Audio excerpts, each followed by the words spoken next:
नमस्कार। आज हम जैन धर्म की गहराई में उतर रहे हैं। हमारे पास जैन धर्म सिद्धांत और इतिहास किताब के कुछ अंश हैं। जी तो हमारा मकसद है इसके जरूरी विचारों, खास लोगों और इसके इतिहास को समझना। बिल्कुल, एक बहुत ही प्राचीन और महत्वपूर्ण परंपरा है ये। हाँ, तो कहाँ से शुरू करें?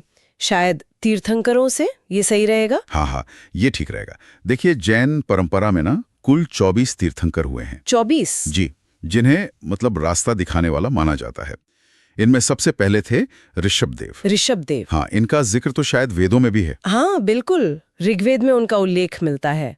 और फिर 23वें तीर्थंकर थे पार्श्वनाथ। पार्श्वनाथ काशी के राजकुमार थे शायद। सही कहा, काशी में जन्मे थे और उन्होंने 4 मुख्य नियम दिए थे: अहिंसा, सच बोलना, अस्तेय मतलब चोरी न करना, और अपरिग्रह यानी जरूरत से ज्यादा संपत्ति न रखना। अच्छा, और फिर 24वें और आखिरी तीर्थंकर? महावीर स्वामी। जी हाँ, महावीर स्वामी। उनका जन्म करीब 540 ईसा पूर्व के आसपास हुआ, वैशाली के पास कुंडग्राम में।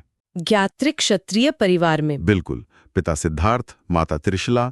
बचपन का नाम तो वर्धमान था। हाँ, और फिर उन्होंने घर छोड़ा, तपस्या की? जी, कई सालों की कठोर तपस्या, और फिर ऋजुपालिका नदी के किनारे एक शाल पेड़ के नीचे उन्हें कैवल्य मतलब कि परम ज्ञान मिला। कैवल्य? तो ज्ञान प्राप्ति के बाद उन्हें किन नामों से जाना गया? कई नाम मिले, जैसे केवलिन, अरहत यानी योग्य, जिन यानी विजेता, अपनी इंद्रियों पर विजेता। अच्छा, जिन। और निर्ग्रंथ भी? हाँ, निर्ग्रंथ मतलब बंधनों से मुक्त, और यहीं से उनके अनुयायी जैन कहलाए। और महावीर स्वामी ने पार्श्वनाथ के 4 सिद्धांतों में कुछ जोड़ा भी था? जी, उन्होंने 5वां सिद्धांत जोड़ा, ब्रह्मचर्य।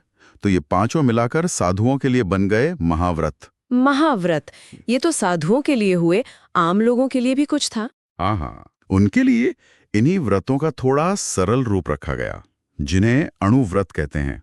अणुव्रत? अच्छा। पर देखिए, जैन दर्शन की एक बहुत ही खास बात है अनेकांतवाद। अनेकांतवाद या स्यादवाद भी कहते हैं इसे। हाँ, स्यादवाद या सप्तभंगी न्याय भी।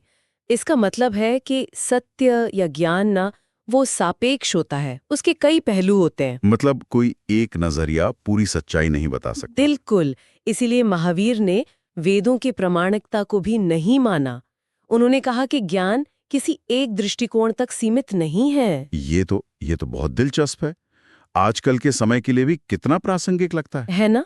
और मोक्ष प्राप्ति के लिए उन्होंने रत्नत्रय का मार्ग बताया। रत्नत्रय यानी 3 रत्न, कौन कौन से? सम्यक दर्शन यानी सही श्रद्धा या विश्वास, सम्यक ज्ञान यानी सही समझ, और सम्यक आचार यानी सही आचरण या व्यवहार। सम्यक दर्शन, सम्यक ज्ञान, सम्यक आचार। जी, और जब कर्मों का असर खत्म हो जाता है, जिसे निर्जरा कहते हैं, तब आत्मा को मोक्ष मिलता है। निर्जरा, कर्मों का क्षय। हाँ, वैसे एक और विचारधारा थी उस समय, आजीवक संप्रदाय।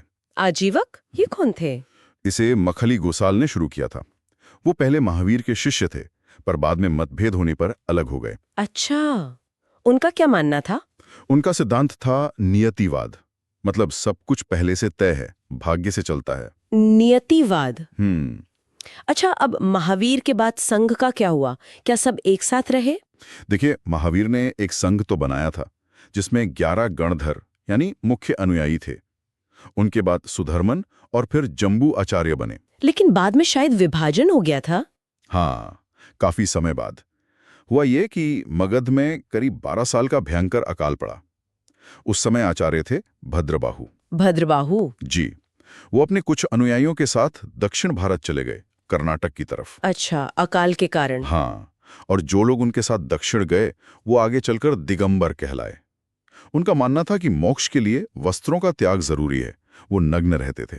दिगंबर। और जो उत्तर में रह गए, जो स्थूलभद्र के नेतृत्व में मगध में ही रुक गए, उन्होंने सफेद वस्त्र पहनना जारी रखा।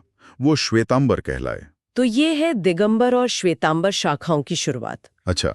इन विचारों को सहेजने के लिए क्या कोई बैठकें या सभाएं भी हुई? हाँ, 2 मुख्य जैन सभाओं का जिक्र आता है। पहली हुई पाटलिपुत्र में करीब 310 ईसा पूर्व। पाटलिपुत्र में स्थूलभद्र की अध्यक्षता में? जी हाँ। वहां जैन धर्म के जो बिखरे हुए उपदेश थे, उन्हें 12 अंगों में संकलित करने की कोशिश हुई।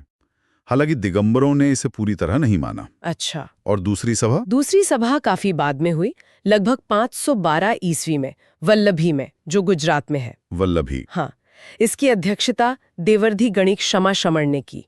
और यहाँ पर जैन साहित्य, जिसे समग्र रूप से आगम कहते हैं, उसका अंतिम संकलन हुआ। इसमें अंग, उपांग, प्रकीर्ण, सूत्र वगैरह शामिल हैं। आगम साहित्य। हाँ, तो ये जैन धर्म का प्रमुख ग्रंथ संग्रह है? बिल्कुल। अच्छा, अब अगर हम कला और वास्तुकला की बात करें, तो जैन धर्म का क्या योगदान रहा है? बहुत महत्वपूर्ण योगदान है। जैसे कलिंग के राजा खारवेल थे, उन्होंने उदयगिरी और खंडगिरी की पहाड़ियों में जैन मुनियों के लिए गुफाएं बनवाईं। हाँ, उड़ीसा में। जी। फिर मध्य प्रदेश में खजुराहों के कुछ मंदिर भी जैन धर्म से जुड़े हैं। लेकिन शायद सबसे मशहूर उदाहरण है दिलवाड़ा मंदिर, माउंट आबू का। हाँ, क्या अद्भुत संगमरमर की कारीगरी है। उसे विमल शाह ने बनवाया था। और दूसरा कर्नाटक में श्रवणबेलगोला। श्रवणबेलगोला, वहां तो वो बहुत विशाल मूर्ति है ना? हाँ, गोमटेश्वर यानी बाहुबली की विशालकाय प्रतिमा शायद दुनिया की सबसे ऊंची एकाश्म मूर्तियों में से एक है। बाहुबली, ये कौन थे? इन्हें पहले तीर्थंकर ऋषभदेव का पुत्र माना जाता है और इस मूर्ति का निर्माण चामुंड राय ने करवाया था। और वहाँ हर 12 साल पर वो महामस्तकाभिषेक भी होता है? जी हाँ, बिल्कुल। एक बहुत बड़ा उत्सव होता है वो।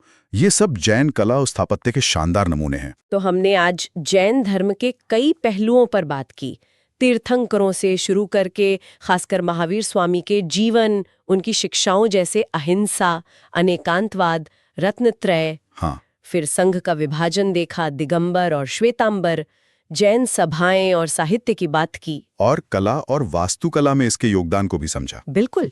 और देखिए, ये सोचना कितना दिलचस्प है कि हजारों साल पुराने ये सिद्धांत, जैसे अहिंसा है या अनेकांतवाद है, कि सत्य के कई पहलू होते हैं, दूसरों के नजरिए का सम्मान करना चाहिए। हाँ, ये आज की दुनिया में जहाँ इतने मतभेद हैं, इतनी सूचनाएं हैं, शायद पहले से भी ज्यादा प्रासंगिक हो गए हैं। है ना? ये सोचने वाली बात है।